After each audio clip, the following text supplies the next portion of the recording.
Assalamualaikum warahmatullahi wabarakatuh. Perkenalkan, nama saya Marlisa Markus, nomor pokok mahasiswa 2305 0101 0005. Saya mahasiswa S1 Ilmu Komunikasi, dan tujuan saya membuat video ini adalah untuk memenuhi jawaban UAS dari Public Speaking and Presentation. Dalam video kali ini, saya akan membahas tentang aspek-aspek pentingnya dalam Public Speaking and Presentation. Kemampuan berbicara di depan umum itu bukan hanya sekedar menyampaikan informasi, tetapi juga bagaimana kita membuat audiens terhubung dan memahami pesan kita dengan baik. Yuk, kita bahas satu persatu. Aspek yang pertama, aspek komunikasi verbal. Komunikasi verbal adalah penyampaian pesan melalui kata-kata. Ada beberapa hal yang harus diperhatikan. Yang pertama, gunakan diksi yang jelas. Apa yang dimaksud dengan diksi yang jelas? Yaitu pilihlah kata-kata yang sesuai dengan audiens. Misalnya, jika berbicara dengan anak-anak, gunakan bahasa yang sederhana. Namun sebaliknya, jika berbicara di forum akademik, gunakan istilah yang lebih profesional. Yang kedua, struktur yang lebih sistematis. Dimulai dari dengan pembukaan yang menarik, isi yang jelas, dan penutupan yang sangat kuat. Dan ketiga, storytelling. Orang lebih mudah mengingat ketika kita bercerita daripada sekedar teori. Contoh singkatnya, misalnya, jika saya menjelaskan tentang pentingnya komunikasi yang efektif, saya bisa memulai dengan cerita. Dulu saya pernah gagal menyampaikan ide di depan umum karena terlalu gugup. Tapi, setelah belajar teknik public speaking, saya bisa berbicara lebih percaya diri. Kedua, aspek komunikasi nonverbal. Komunikasi nonverbal sangat mempengaruhi bagaimana audiens menerima pesan kita. Dan aspek komunikasi nonverbal memiliki beberapa aspek penting, yaitu yang pertama, kontak mata. Pastikan kita menatap audiens, jangan menunduk atau hanya melihat pada satu arah. Lalu, yang kedua, gestur yang mendukung. Gunakan gerakan-gerakan tangan secara alami untuk memperkuat poin, seperti apa yang sedang saya lakukan.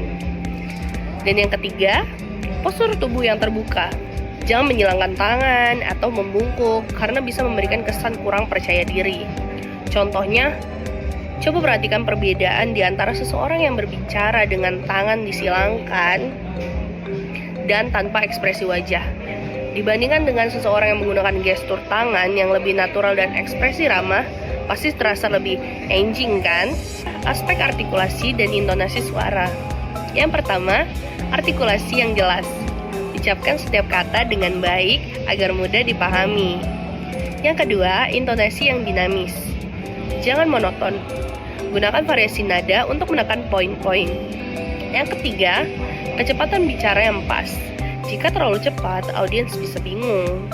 Jika terlalu lambat, audiens bisa saja bosan. Perhatikan antara berbicara dengan nada monoton seperti ini. Halo semuanya, perkenalkan nama saya Marlisa. Dan jika berbicara dengan variasi intonasi seperti ini, halo semuanya, perkenalkan nama saya Marlisa. Mana yang lebih menarik? Yang keempat, aspek mengenal audiens. Dalam mengenal audiens, yang pertama kita harus tahu siapa sih audiens kita. Apakah mereka anak muda, profesional, ataupun akademis. Lalu yang kedua, sesuaikan bahasa dan gaya bicara. Jangan gunakan bahasa yang terlalu formal jika berbicara dengan anak muda. Begitu juga sebaliknya. Lalu yang ketiga, libatkan audiens. Bisa dengan tanya jawab, ataupun mengajak mereka berpartisipasi dalam acara yang sedang kalian pimpin. Lainnya, 1. Persiapan adalah kunci. Latih materi sebelum tampil agar lebih percaya diri. Lalu yang kedua, gunakan alat bantu visual seperti PowerPoint or Canva agar presentasi lebih menarik dan input gambar-gambar agar mereka tertarik terhadap materi kamu. Dan yang ketiga, atasi rasa gugup dengan teknik pernapasan dan latih sebelum tampil. Jadi, public speaking bukan hanya soal berbicara, tapi juga soal bagaimana kita berkomunikasi dengan efektif. Dengan memahami aspek verbal, nonverbal, intonasi, maupun audiens serta persiapan yang matang, kita bisa menjadi pembicara yang lebih baik. Semoga video ini bermanfaat, dan jangan lupa terus latihan. Cukup sekian dan terima kasih. Jika ada salah kata, saya mohon maaf. Saya akhiri. Wassalamualaikum warahmatullahi wabarakatuh.